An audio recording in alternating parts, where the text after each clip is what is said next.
Welcome back, everyone, to the final episode of Let's Read Treasure Island. Today we have chapters 33 and 34, and it's probably going to be a shorter episode. Looks like there's less pages, so let's get into it. Chapter 33, The Fall of a Chieftain. There never was such an overturn in this world. Each of these 6 men was as though he had been struck. But with Silver the blow passed almost instantly. Every thought of his soul had been set full stretch like a racer on that money. Well, he was brought up in a single second dead, and he kept his head, found his temper, and changed his plan before the others had had time to realize the disappointment. "Jim," he whispered, "take that, and stand by for trouble." And he passed me a double-barreled pistol. At the same time, he began quietly moving northward, and in a few steps had put the hollow between us two and the other 5. Then he looked at me and nodded, as much as to say, "Here is a narrow corner," as indeed I thought it was. His looks were not quite friendly, and I was so revolted at these constant changes that I could not forbear whispering, "So you've changed sides again." There was no time left for him to answer in. The buccaneers, with oaths and cries, began to leap one after another into the pit and to dig with their fingers, throwing the boards aside as they did so. Morgan found a piece of gold. He held it up with a perfect spout of oaths. It was a two-guinea piece, and it went from hand to hand among them for a quarter of a minute. "2 guineas!" roared Mary, shaking it at Silver. "That's your 700,000 pounds, is it? You're the man for bargains, ain't you? You're him that never bungled nothing, you wooden-headed lubber." "Dig away, boys," said Silver with the coolest insolence. "You'll find some pig nuts, and I shouldn't wonder." "Pig nuts!" repeated Mary in a scream. "Mates, do you hear that? I tell you now, that man there knew it all along. Look in the face of him, and you'll see it wrote there." "Ah, Mary," remarked Silver, standing for captain again. "You're a pushing lad, to be sure." But this time everyone was entirely in Mary's favor. They began to scramble out of the excavation, darting furious glances behind them. One thing I observed, which looked well for us. They all got out upon the opposite side from Silver. Well, there we stood, 2 on one side, 5 on the other, the pit between us, and nobody screwed up high enough to offer the first blow. Silver never moved. He watched them, very upright on his crutch, and looked as cool as ever I saw him. He was brave, and no mistake. At last, Mary seemed to think a speech might help matters. "Mates," says he, "there's 2 of them alone there. One's the old cripple that brought us all here and blundered us down to this. The other's that cub that I mean to have the heart of. Now, mates." He was raising his arm and his voice, and plainly meant to lead a charge, but just then, crack, crack, crack, 3 musket shots flashed out of the thicket. Mary tumbled head foremost into the excavation. The man with the bandage spun round like a teetotum and fell all his length upon his side, where he lay dead, but still twitching, and the other 3 turned and ran for it with all their might.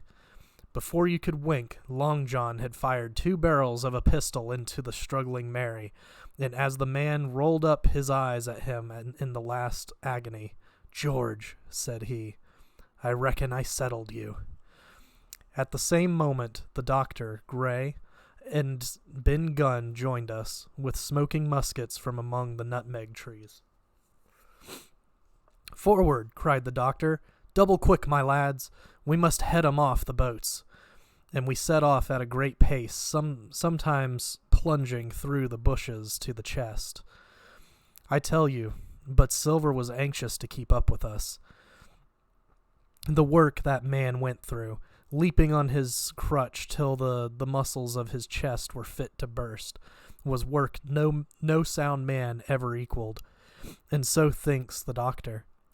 As it was, he was already 30 yards behind us and on the verge of strangling when we reached the brow of the slope. "Doctor," he hailed, "see there, no hurry." Sure enough, there was no hurry. In a more open part of the plateau, we could see the 3 survivors still running in the same direction as they had started, right for Mizzenmast Hill. We were already between them and the boats, and so we 4 sat down to breathe, while Long John, mopping his face, came slowly up with us. "Thank you kindly, Doctor," says he. "You came in about the nick, I guess, for me and Hawkins. And so it's you, Ben Gunn," he added. "Well, you're a nice one, to be sure." "I'm Ben Gunn, I am," replied the Maroon, wriggling like an eel in his embarrassment. "And," he added, after a long pause, "how do, Mr. Silver? Pretty well, I thank ye, says you." Ben, murmured Silver, "to think as you've done me." The doctor sent back Gray for one of the pickaxes deserted in their flight by the mutineers, and then, as we proceeded leisurely downhill to where the boats were lying, related in a few words what had taken place. It was a story that profoundly interested Silver, and Ben Gunn, the half-idiot Maroon, was the hero from beginning to end. Ben, in his long, lonely wanderings about the island, had found the skeleton. It was he that had rifled it. He had found the treasure. He had dug it up. It was the haft of his pickaxe that lay broken in the excavation. He had carried it on his back in many weary journeys, from the foot of the tall pine to a cave he had on the 2-pointed hill at the northeast angle of the island, and there it had lain stored in safety since 2 months before the arrival of the Hispaniola. When the doctor had wormed this secret from him on the afternoon of the attack, and when the next morning he saw the anchorage deserted, he had gone to Silver, given him the chart, which was now useless, given him the stores for Ben Gunn's cave, for Ben Gunn's cave was well supplied with goat's meat, salted by himself, given anything and everything to get a chance of moving in safety from the stockade to the 2-pointed hill, there to be clear of malaria and keep a guard upon the money. "As for you, Jim," he said, "it went against my heart, but I did what I thought best for those who had stood by their duty. And if you were not one of these, whose fault was it?" That morning, finding that I was to be involved in the horrid disappointment he had prepared for the mutineers, he had run all the way to the cave, and leaving the squire to guard the captain, had taken Gray and the Maroon and started, making the diagonal across the island to be at hand beside the pine. Soon, however, he saw that our party had the start of him, and Ben Gunn, being fleet of foot, had been dispatched in front to do his best alone. Then it had occurred to him to work upon the superstitions of his former shipmates, and he was so far successful that Gray and the doctor had come up and were already ambushed before the arrival of the treasure hunters. "Ah," said Silver, "it were fortunate for me that I had Hawkins here. You would have let old John be cut to bits and never given it a thought, Doctor." "Not a thought," replied Dr. Livesey cheerily. And by this time we had reached the gigs. The doctor, with the pickaxe, demolished one of them, and then we all got aboard the other and set out to go round by sea for North Inlet. This was a run of 8 or 9 miles. Silver, though he was almost killed already with fatigue, was set to an oar, like the rest of us, and we were soon skimming swiftly over a smooth sea. Soon we passed out of the straits and doubled the southeast corner of the island, round which, 4 days ago, we had towed the Hispaniola. As we passed the 2-point hill, we could see the black mouth of Ben Gunn's cave and a figure standing by it, leaning on a musket. It was the squire, and we waved a handkerchief and gave him 3 cheers, in which the voice of Silver joined as heartily as any. 3 miles farther, just inside the mouth of North Inlet, what should we meet but the Hispaniola, cruising by herself? The last flood had lifted her, and had there been much wind or a strong tide current, as in the southern anchorage, we should never have found her more, or found her stranded beyond help. As it was, there was little amiss beyond the wreck of the mainsail. Another anchor was got ready and dropped in a fathom and a half of water. We all pulled round again to Rum Cove, the nearest point for Ben Gunn's treasure house, and then Gray, single-handed, returned with the gig to the Hispaniola, where he was to pass the night on guard. A gentle slope ran up from the beach to the entrance of the cave. At the top, the squire met us. To me, he was cordial and kind, saying nothing of my escapade, either in the way of blame or praise. At Silver's polite salute, he somewhat flushed. "John Silver," he said, "you're a prodigious villain and impostor, a monstrous impostor, sir. I am told I am not to prosecute you. Well, then, I will not. But the dead men, sir, hang about your neck like millstones." "Thank you kindly, sir," replied Long John, again saluting. "I dare you to thank me," cried the squire. "It is a gross dereliction of my duty. Stand back." And thereupon we all entered the cave. It was a large, airy place, with a little spring and a pool of clear water, overhung with ferns. The floor was sand. Before a big fire lay Captain Smollett, and in a far corner, only duskily flickered over by the blaze, I beheld great heaps of coin and quadrilaterals built of bars of gold. That was Flint's treasure that we had come so far to seek, and that had cost already the lives of 17 men from the Hispaniola. How many it had cost in the amassing! What blood and sorrow! What good ships scuttled on the deep! What brave men walking the plank blindfold! What shot of cannon! What shame and lies of cruelty! Perhaps no man alive could tell. Yet there were still 3 upon that island, Silver and old Morgan and Ben Gunn, who had each taken his share in these crimes, as each had hoped in vain to share in the reward. "Come in, Jim," said the captain. "You're a good boy in your line, Jim, but I don't think you and me'll go to sea again. You're too much of the born favorite for me." "Is that you, John Silver? What brings you here, man?" "Come back to my duty, sir," returned Silver. "Ah," said the captain, and that was all he said. What a supper I had of it that night, with all my friends around me, and what a meal it was, with Ben Gunn's salted goat and some delicacies, and an old bottle of wine from the Hispaniola. Never, I am sure, were people gayer or happier. And there was Silver, sitting back almost out of the firelight, but eating heartily.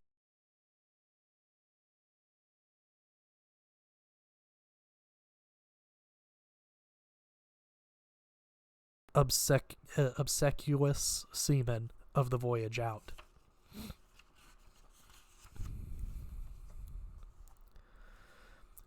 Chapter 34.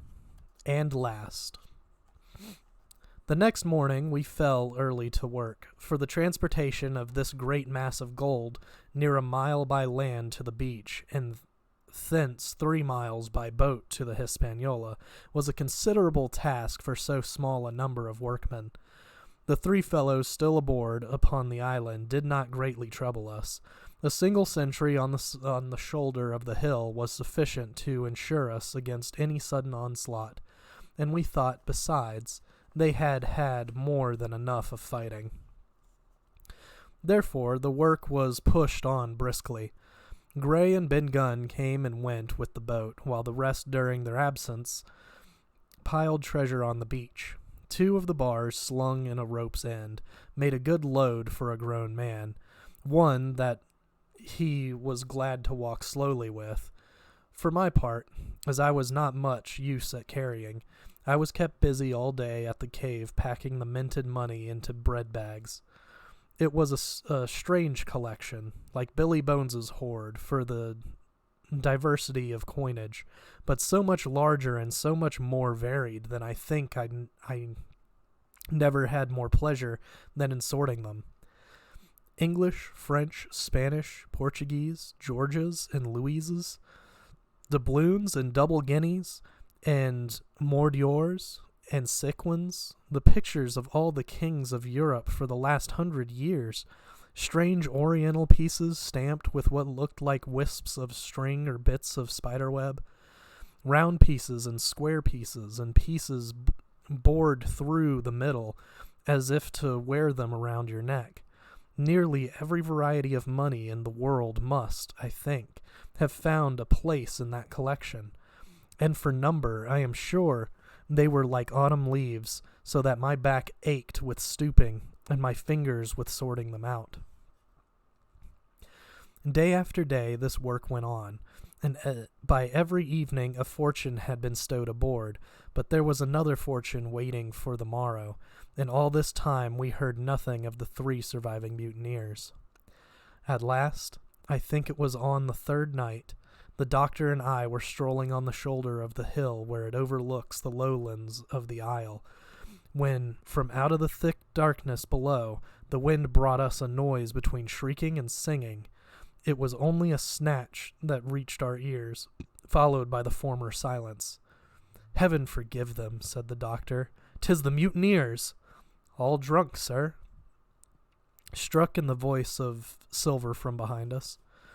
Silver, I should say, was allowed his entire liberty, and in spite of daily rebuffs, seemed to regard himself once more as quite a privileged and friendly dependent. Indeed, it was remarkable how well he bore these sights, and with what unwearying politeness he kept on trying to ingratiate himself with all. Yet, I think, none treated him better than a dog, unless it was Ben Gunn, who was still terribly afraid of his old quartermaster, or himself, who had really something to thank him for, although, for that matter, I suppose, I had reason to think even worse of him than anybody else. For I had seen him meditating a fresh treachery upon the plateau. Accordingly, it was pretty gruffly that the doctor answered him. "Drunk or raving," said he. "Right you were, sir," replied Silver, "and precious little odds which, to you and me." "I suppose you would hardly ask me to call you a human man," returned the doctor with a sneer, "and so my feelings may surprise you, Master Silver. But if I were sure they were raving, as I am morally certain one, at least, of them is down with fever, I should leave this camp, and, at whatever risk to my own carcass, take them the assistance of my skill." "Ask your pardon, sir. You would be very wrong," quoth Silver. "You would lose your precious life, and you may lay to that. I'm on your side now, hand in glove, and I shouldn't wish for to see the party weakened, let alone yourself, seeing as I know what I owes you. But these men down there, they couldn't keep their word. No, not supposing they wished to, and what's more, they couldn't believe as you could." "No," said the doctor, "you're the man to keep your word. We know that." Well, that was about the last news we had of the 3 pirates. Only once we heard a gunshot a great way off and supposed them to be hunting. A council was held, and it was decided that we must desert them on the island, to the huge glee, I must say, of Ben Gunn, and with the strong approval of Gray. We left a good stock of powder and shot, the bulk of the salt goat, a few medicines, and some other necessities, tools, clothing, a spare sail, a fathom or two of rope, and by the particular desire of the doctor, a handsome present of tobacco. That was about our last doing on the island. Before that, we had got the treasure stowed and had shipped enough water and the remainder of the goat meat, in case of any distress, and at last, one fine morning, we weighed anchor, which was about all that we could manage, and stood out of North Inlet, the same colors flying that the captain had flown and fought under at the palisade. The three fellows must have been watching us closer than we thought for, as we soon had proved. For coming through the Narrows, we had to lie very near the southern point, and there we saw all three of them kneeling together on a spit of sand, with their arms raised in supplication. It went in all our hearts, I think, to leave them in that wretched state. But we could not risk another mutiny, and to take them home for the giblet would have been a cruel sort of kindness. The doctor hailed them and told them of the stores we had left, and where they were to find them. But they continued to call us by name and appeal to us, for God's sake, to be merciful, and not leave them to die in such a place. At last, seeing the ship still bore on her course, and was now swiftly drawing out of earshot, one of them, I know not which, leapt to his feet with a hoarse cry, whipped his musket to his shoulder, and sent a shot whistling over Silver's head and through the mainsail. After that, we kept under cover of the bulwarks, and when next I looked out, they had disappeared from the spit, and the spit itself had almost melted out of sight in the grieving distance. That was at least the end of that, and before noon, to my inexpressible joy, the highest rock of Treasure Island had sunk into the blue round of sea. We were so short of men that everyone on board had to bear a hand, only the captain lying on a mattress in the stern and giving his orders, for though greatly recovered he was still in want of quiet. We laid her head for the nearest port in Spanish America, for we could not risk the voyage home without fresh hands, and as it was, what with baffling winds and a couple of fresh gales, we were all worn out before we reached it. It was just at sundown when we cast anchor in a most beautiful landlocked gulf, and were immediately surrounded by shore boats full of people selling fruits and vegetables and offering to dive for bits of money.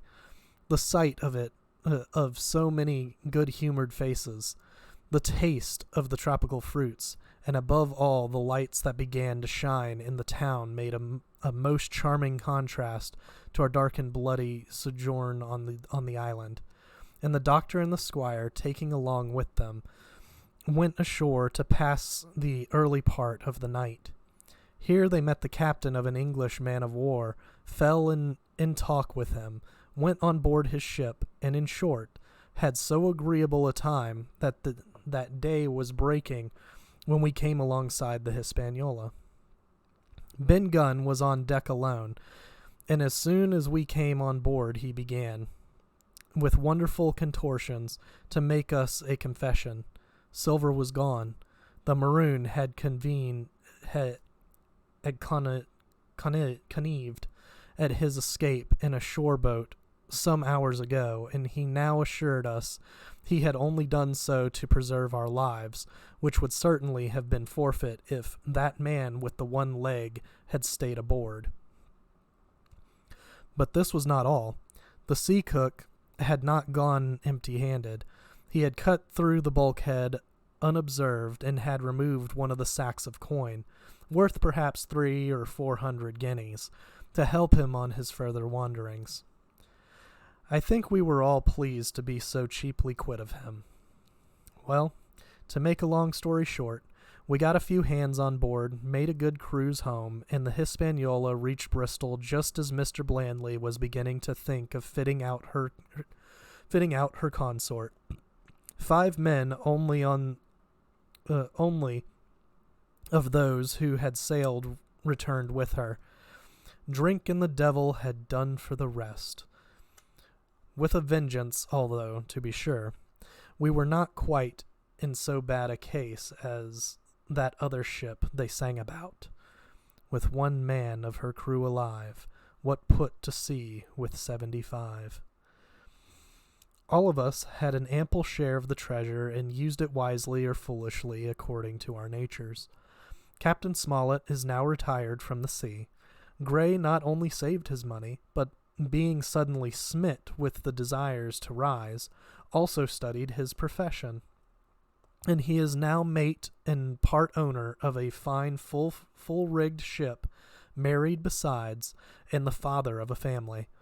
As for Ben Gunn, he got £1,000, which he spent or lost in 3 weeks, or to be more exact, in 19 days, for he was back begging on the 20th.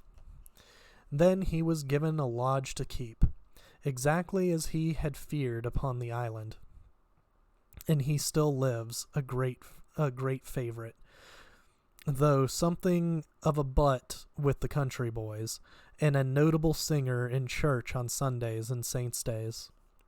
Of Silver we have heard no more.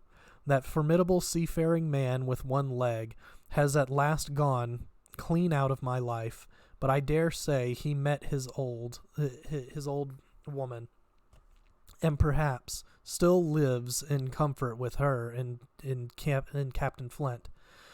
It is to be hoped so, I suppose, for his chances of comfort in another world are very small. The bar silver and the arms still lie, for all that I know, where Flint buried them, and certainly they shall lie there for me.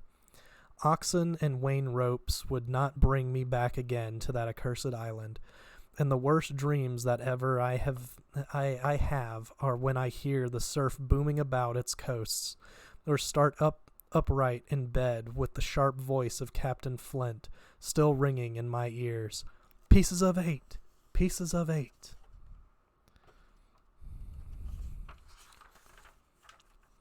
And that ends Treasure Island. So we're done with that one. What we're going to start next week is A Spell for Chameleon. It's going to be the first of 2 books out of the Xanth series that I plan on reading for this channel. The Xanth series is up to like 44 or 45 books now, so that's why I'm only choosing the first 2 to read, and then maybe later down the road I might start some of the other ones, or if I get other readers, we might do more of the Xanth series. But for now, we'll just start with the first adventures of